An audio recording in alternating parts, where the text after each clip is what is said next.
ભાવનગરના નીલમબાગ પોલીસ સ્ટેશનમાં યુવરાજસિંહ અનિરુદ્ધસિંહ જાડેજાએ એવા મતલબની ફરિયાદ નોંધાવી છે કે હું મારા બહેનના ઘરેથી નીકળીને રાત્રિના 11:30 વાગે ટુ વ્હીલર લઈને પસાર થતો હતો, ત્યારે બસ સ્ટેન્ડ પાસે પાનમાવો લેવા ટુ વ્હીલર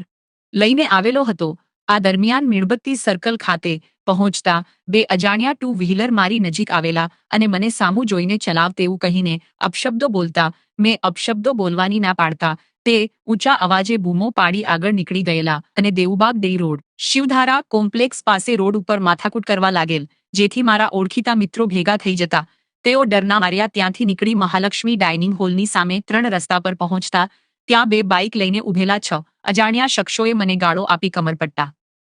મૂઠ અને સાંકળથી મારવા લાગેલ। અવાજ આવતા આજુબાજુના માણસો ભેગા થઈ ગયા હતા, જે પૈકી હિતેન્દ્રસિંહ સરવૈયા અને કિશનભાઈ પંડ્યા અને તેના મિત્રો મને છોડાવવા વચ્ચે પડેલા અને આ લોકો મને છોડાવવા આવતા તે લોકો ભાગી ગયેલા અને મારી નાખવાની ધમકી આપેલ। ત્યારબાદ સરટી હોસ્પિટલમાં ખસેડવા આમ 6 અજાણ્યા શખ્સો સામે ફરિયાદ નોંધાવી હતી, જે ફરિયાદ નોંધાતા પોલીસે તપાસના ચક્રો ગતિમાન કર્યા છે।